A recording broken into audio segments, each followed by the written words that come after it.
Hi hello guys, very good morning. ಎಲ್ಲರೂ ಹೇಗಿದ್ದೀರಾ?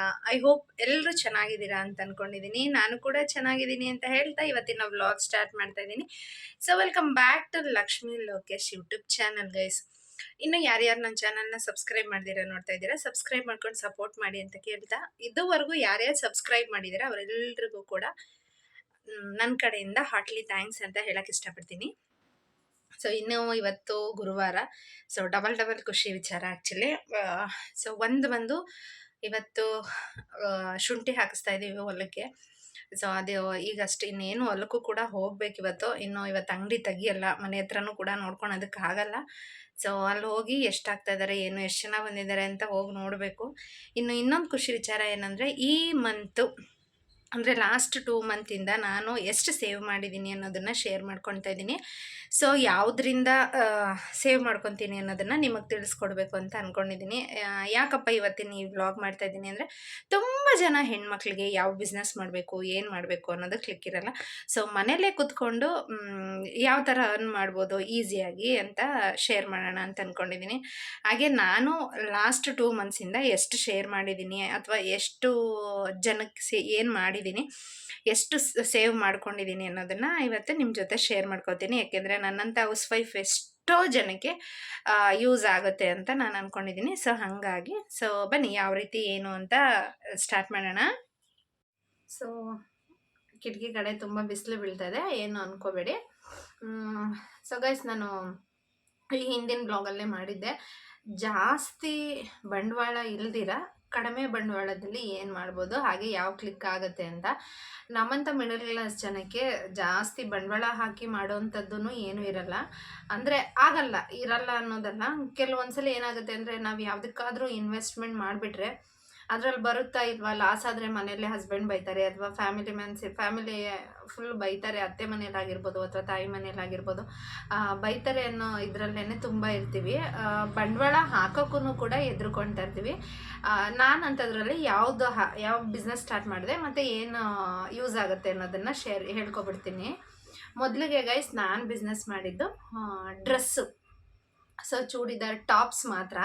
ಅಂದರೆ ಇವಾಗೆಲ್ಲ ನಿಮ್ಗೆ ಗೊತ್ತಿರುತ್ತೆ, ತುಂಬ ಕಾಸ್ಟ್ಲಿ ಇದ್ದರೆ, ಈಗ 500 ರೂಪಾಯಿ 600 ರೂಪಾಯಿ ಟಾಪ್ಸ್ ಅಂತ ಹೇಳಿದ್ರೆ ತೊಗೊಳೋಕ್ಕೆ ಅಂದರೆ ತುಂಬಾ ಕಷ್ಟ ಆಗಿಬಿಡುತ್ತೆ ನಮ್ಮಂಥವ್ರಿಗೆ. ಸೊ ಅದಕ್ಕೆ ನನ್ನ ಥಾಟಲ್ಲಿ ಏನು ಬಂತು, ಒಂದು 200 ರುಪೀಸಿಂದ 250 ರುಪೀಸ್ ಟಾಪ್ಸ್ನ ಸೇಲ್ ಮಾಡೋಣ ಅಂತ ಅನ್ನಿಸ್ತು. ಮಿಡಲ್ ಕ್ಲಾಸ್ ಫ್ಯಾಮಿಲಿಯವ್ರಿಗೆ ಇದು ಕಡಿಮೆ ಅಂತಲೂ ಅನಿಸುತ್ತೆ. ಮತ್ತು ಬೇಗ ಜನ ಈಗ ಕಾಲೇಜ್ಗೆ ಹೋಗೋ ಮಕ್ಕಳಿರ್ತಾರೆ ಅಥವಾ ಮನೇಲಿರೋರು ಇರ್ತಾರೆ, 250 ರುಪೀಸ್ ಟಾಪ್ಸ್ ಅಂದರೆ ಆರಾಮಾಗಿ ತಗೋತಾರೆ. ಸೊ ಆ ಮೈಂಡ್ ಸೆಟ್ಟಲ್ಲಿ ನಾನು ತೊಗೊಂಡು ಬಂದಿದ್ದು.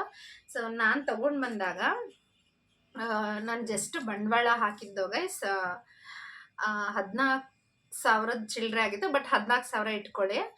ನಾನು 14,000 ಹಾಕಿದ್ದೀನಿ. 14,000ರಲ್ಲಿ ಇವಾಗ ಫಸ್ಟ್ ಎಷ್ಟಿದೆ ಅನ್ನೋದನ್ನ ತೋರಿಸ್ತೀನಿ. ಬಟ್ ಜಾಸ್ತಿ ಇರೋದು ನೋಡಿ, ಇದು 50 ರುಪೀಸ್ದೇ ತುಂಬ ಇದೆ.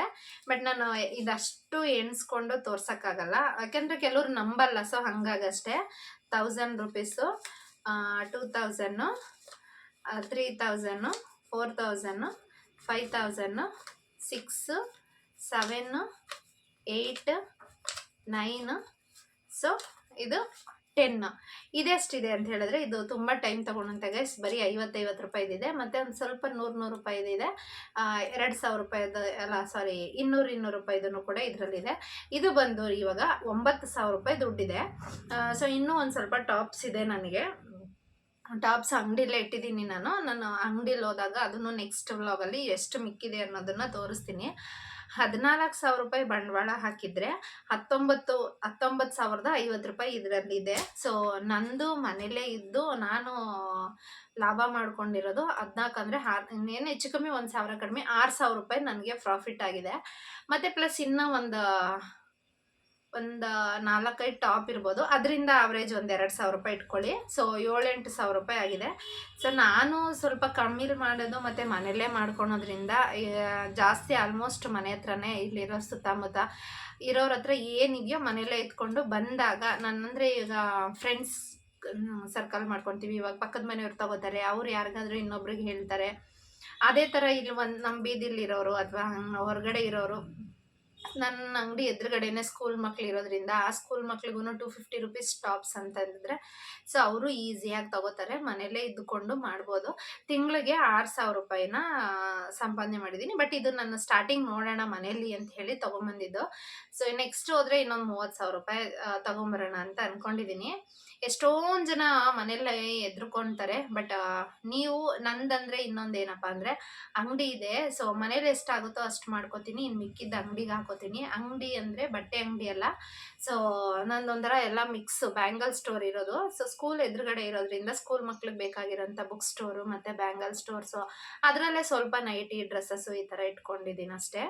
ಸೊ ಇಲ್ಲ ಆಗಿಲ್ಲ ಅಂತ ಹೇಳಿದ್ರೆ ಇದನ್ನ ಅಲ್ಲಿ ಹಾಕೋತೀನಿ. ಸೊ ಅದು ನನಗೆ ಯೂಸ್ಫುಲ್ ಆಗಿದೆ.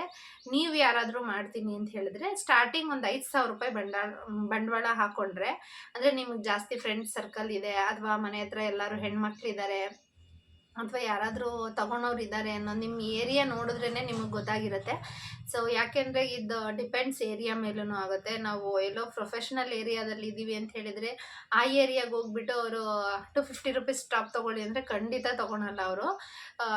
ಏರಿಯಾ ಮೇಲೆ ಅಂದರೆ ಇವಾಗ ನಾವಿರೋವಂಥದ್ದು ಬಡವರು ಇರೋವಂಥ ಏರಿಯಾ ಅಥವಾ ಮಿಡಲ್ ಕ್ಲಾಸಸ್ ಅವ್ರು ಇರೋವಂಥ ಏರಿಯಾ. ಸೊ ಈ ಸರೌಂಡಿಂಗಲ್ಲಿ ಅಷ್ಟು ವರ್ಕೌಟ್ ಆಗುತ್ತೆ. ಸೊ ಹಾಗಾಗಿ ಅದನ್ನು ತೊಗೊಂಡು ಬಂದಿದ್ದೀನಿ. ಬಟ್ಟೆ ಬಿಸ್ನೆಸ್ಸಲ್ಲಿ ನಿಜವಾಗ್ಲೂ ತುಂಬ ವರ್ತ್ ಇದೆ.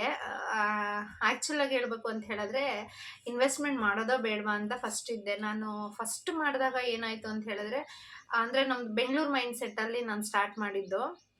ಸೊ ಇಷ್ಟು ಚೆನ್ನಾಗಿಲ್ಲ ಅಂದರೆ ಅಥವಾ ಕಮ್ಮಿದಂದರೆ ಯಾರು ತೊಗೊಳ್ತಾರೆ, ಅಂಗಡಿ ಅಂದ್ರೇ ಕಾಸ್ಟ್ಲಿದು ಇರಬೇಕಲ್ವ ಅನ್ನೋ ಮೈಂಡ್ ಸೆಟ್ಟಲ್ಲಿ ಹೋಗಿ ಅವಾಗ ಒಟ್ಟಿಗೆ ನಾನು ಸ್ಟಾರ್ಟಿಂಗ್ ಇಟ್ಟಾಗ ₹1,50,000 ನಾನು ಬರೀ ಡ್ರೆಸ್ ಮೆಟೀರಿಯಲ್ಸೇ ಹಾಕಿದ್ದೆ. ಡ್ರೆಸ್ಸು ಮತ್ತು ಲೆಗ್ಗಿನ್ಸು ಇದೆಲ್ಲ ಹಾಕ್ಕೊಂಡೆ.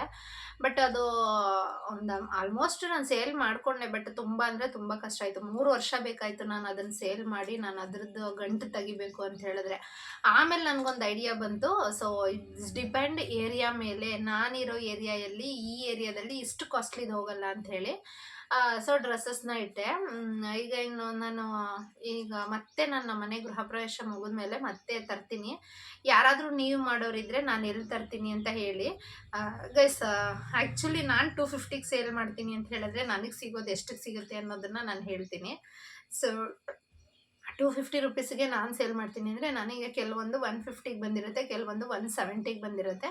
ಸೊ 150 ಬಂದಿರೋದು 250 ಮಾಡಿದಾಗ ನಾನು ಅಷ್ಟೇ ತೀರಾ ಬಡವರಿದ್ದರೆ 150ದು ₹200 ಕೊಟ್ಬಿಡ್ತೀನಿ. ಇಲ್ಲ ಅಂದರೆ ಕೆಲವ್ರು ಆಡಂಬರವಾಗಿ ಖರ್ಚು ಮಾಡ್ತಾರೆ, ಶೋಕಿ ಮಾಡೋರು ಜಾಸ್ತಿ ಇರ್ತಾರೆ, ಅಂಥವ್ರಿಗೆ 250ನೇ ಕೊಡ್ತೀನಿ. ನನಗೂ ಬಡವರು ಅಂತ ಅನ್ಸಿದ್ರೆ 200 ಕೊಟ್ಟೆ ಕೊಡ್ತೀನಿ. ಯಾಕೆಂದರೆ ಅದಕ್ಕಿಂತ ಕಮ್ಮಿ ಕೊಡೋಕ್ಕಾಗೋದಿಲ್ಲ. ನಾವು ಹೋಗಿದ್ದ ಚಾರ್ಜು, ಬಂದಿದ್ದ ಚಾರ್ಜು ಮತ್ತು ಕೊರಿಯರ್ ಮಾಡಿಸ್ತೀವಿ. ನಾನಿರೋದು ಹಾಸನ ಡಿಸ್ಟಿಕ್ಕು, ಅರಸೀಕೆರೆ ಹತ್ರ ಅಲ್ವಾ. ಸೊ ನಾನು ಬೆಂಗಳೂರಿಂದ ತಂದಿರೋದು ಅದೆಲ್ಲ ಲೆಕ್ಕಾಚಾರ ಹಾಕಿದ್ರೆ ನಾನು ಅಷ್ಟೊಂದು ಲಾಭ ಏನಿಡಲ್ಲ. ಸ್ವಲ್ಪ ಬೇಗ ಬೇಗ ಆಗುತ್ತೆ. ಆಮೇಲೆ ಅಲ್ಲಿಂದ ಇಲ್ಲಿಗೆ ಕೊರಿಯರ್ ಚಾರ್ಜ್ ಎಷ್ಟಾಗುತ್ತೆ ಅಂತ ಕೇಳಿದ್ರೆ ₹150 ಆಗುತ್ತೆ. ಅದನ್ನು ಕೂಡ kg ಮೇಲೆ. ನೀವೇನಾದರೂ ಹೆವಿ ವೇಟ್ ಇಟ್ಕೊಂಡ್ರೆ ₹200 ತಗೋತಾರೆ. ಸ್ವಲ್ಪ ಇದ್ದರೆ ₹100 ಮಾಡ್ತಾರೆ. ಸೊ ಒಂದು ಸ್ವಲ್ಪ ಒಂದು 20 kg 30 kg ಮೇಲಿರೋಂಥದ್ರೆ ₹150 ಅಲ್ಲ, ₹150 ₹120 ಈ ಥರ ತಗೋತಾರೆ. ಟ್ರಾವೆಲ್ಸ್ ಮೇಲೆ ಒಂದೊಂದು ಟ್ರಾವೆಲ್ಸ್ ಅವ್ರೂ ಕೂಡ ಒಂದೊಂದು ರೀತಿನೇ ತಗೊತಾರೆ. ಈ ಥರ ಇರುತ್ತೆ. ಒಂದ್ಸಲಿ ನನಗದು ಫ್ಲಾಪ್ ಆದಮೇಲೆ ಬಟ್ ನಾನು ಹೇಳ್ದಂಗೆ 2 ವರ್ಷ 2.5 ವರ್ಷ ಆಯಿತು ಅದು ಸೇಲ್ ಮಾಡೋ ಅಷ್ಟರಲ್ಲಿ. ಇವಾಗ ಚೆನ್ನಾಗಿ ನಡೀತಾ ಇದೆ. ಅದಾದಮೇಲೆ ನಾನು ₹100 ಸೀರೆ ಸೇಲ್ ಮಾಡಿದೆ. ₹100 ಸೀರೆ ಅಂತೂ ನಿಜವಾಗ್ಲೂ ಹಿಂಗೆ ಅನ್ನೋಷ್ಟರಲ್ಲಿ ಸೇಲ್ ಆಯಿತು. ಅದು ಎಷ್ಟು ಚೆನ್ನಾಗಿ ಸೇಲ್ ಆಯಿತು ಅಂದರೆ ಗೈಸ್ ನೀವು ನಿಜವಾಗ್ಲೂ ನಂಬಲ್ಲ. ಏಕೆಂದರೆ ₹100 ಸೀರೆನ ಅನ್ನೋದು ಬರುತ್ತೆ, ಬಟ್ ಅದರಲ್ಲಿ ಬ್ಲೌಸ್ ಇರಲ್ಲ.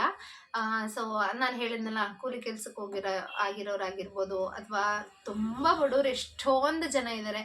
ಅವ್ರಿಗೆ ₹100 ಸೀರೆ ಅಂತ ಅಂದಾಗ ನಿಜವಾಗ್ಲೂ ತುಂಬಾ ಖುಷಿಪಟ್ಟು ಅವರು ಕೂಡ ತೊಗೊಳ್ತಾರೆ.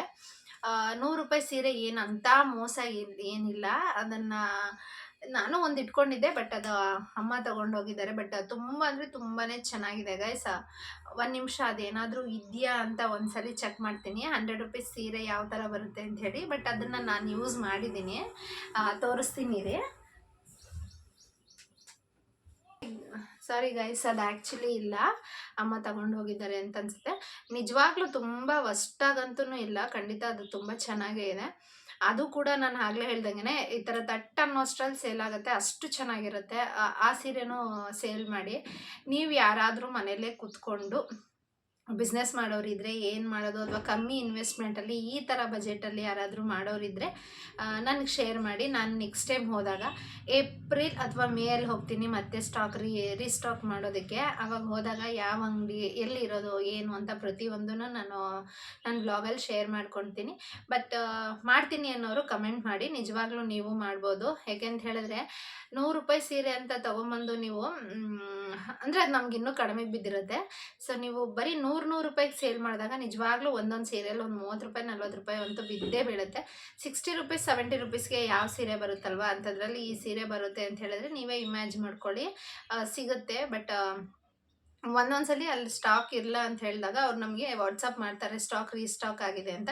ಫೆಸಿಲಿಟೀಸು ಕೂಡ ಅಷ್ಟೇ ಚೆನ್ನಾಗಿದೆ ಅಲ್ಲೂ ಕೂಡ. ಬಟ್ ಏನಪ್ಪ ಅಂತ ಹೇಳಿದ್ರೆ ನಾವು ಮಾಡ್ತೀವಿ ಅನ್ನೋ ಕಾನ್ಫಿಡೆನ್ಸ್ ಇರಬೇಕು ಅಷ್ಟೇ, ಕುಗ್ಗಬಾರ್ದು. ನಾನು ಏನಾದರೂ ಕುಗ್ಗೋ ಥರ ಆಗಿದ್ದರೆ ನಾನು ಅಲ್ಲ ಹೇಳ್ದಾಗೆ ಫಸ್ಟ್ ಬಂಡವಾಳ ಹಾಕಿದ್ನಲ್ಲ ಲಕ್ಷಗಟ್ಟಲೆ, ಅವಾಗ ಅದರಲ್ಲೇ ಸೋತೋದೆ ಅಂತ ಅನ್ನಿಸ್ಬಿಡೋದು. ಬಟ್ ನಿಜವಾಗ್ಲೂ ನಾನು ಏನು ಪ್ರಾಫಿಟ್ ಹಾಕಿದ್ದೀನಿ ಅಂಗಡಿಗಾಗಿರ್ಬೋದು ಬಟ್ಟೆಗಾಗಿರ್ಬೋದು, ಸೊ ನನ್ನ ಗಂಟು ಅಂತ ಹೇಳ್ತಾರಲ್ಲ, ನಾನು ಏನು ಹಾಕಿದ್ದೀನಿ ಅದನ್ನು ತಗೊಂಡಿದ್ದೀನಿ. ಇವಾಗ ಏನು ಮಾಡ್ಕೋತೀನಿ ಅದೆಲ್ಲ ಲಾಭ ಅಂತ ಹೇಳ್ಬೋದು. ಸೊ ಈ ರೀತಿ ಇತ್ತು. ಸೊ ಫೈನಲಿ ನಾನು ಮನೆಯಲ್ಲೇ ಕೂತ್ಕೊಂಡು ಇಷ್ಟು ಅರ್ನ್ ಮಾಡಿದ್ದೀನಿ. ಇದು ಸ್ಮಾಲ್ ಅಮೌಂಟ್ ಏನಲ್ಲ. ಬಟ್ ಇನ್ನೂ ಡ್ರೆಸ್ ಇದೆ. 6-7 ಸಾವಿರ ಸುಮ್ಮನೆ ಮನೇಲಿ ಕೂತ್ಕೊಂಡು ಅರ್ನ್ ಮಾಡ್ಬೋದು. ಯಾರ್ಯಾರೋ ಏನೇನೋ ಹೇಳ್ತಾರೆ. ಬಟ್ ನನಗನ್ಸುತ್ತೆ ಅದೆಲ್ಲ ಫೇಕು ಅಂತ. ಟ್ರೈ ಮಾಡಿ ಗೈಸ್. ಇಷ್ಟು ವಿಡಿಯೋ ನಾನು ಹೇಳಿದ್ದು ಯಾರಿಗಾದರೂ ಒಬ್ರಿಗಾದರೂ ಯೂಸ್ ಆಗುತ್ತೆ ಅಂತ ನಾನು ಅಂದ್ಕೊಂಡಿದ್ದೀನಿ. ವಿಡಿಯೋ ಇಷ್ಟ ಆಗಿದ್ರೆ ಲೈಕ್ ಮಾಡಿ, ಶೇರ್ ಮಾಡಿ. ಹಾಗೆ ಇನ್ನೂ ನನ್ನ ಚಾನಲ್ಗೆ ಸಬ್ಸ್ಕ್ರೈಬ್ ಮಾಡ್ದಿರಾ ನೋಡ್ತಾ ಇದ್ದೀರಾ ಅಂದರೆ ಸೊ ದಯವಿಟ್ಟು ಸಬ್ಸ್ಕ್ರೈಬ್ ಮಾಡ್ಕೊಂಡು ಸಪೋರ್ಟ್ ಮಾಡಿ ಅಂತ ಕೇಳ್ತಾ ಇವತ್ತಿನ ವ್ಲಾಗ್ ಇಲ್ಲಿಗೆ ಮುಗಿಸ್ತಾ ಇದ್ದೀನಿ. ಬಾಯ್.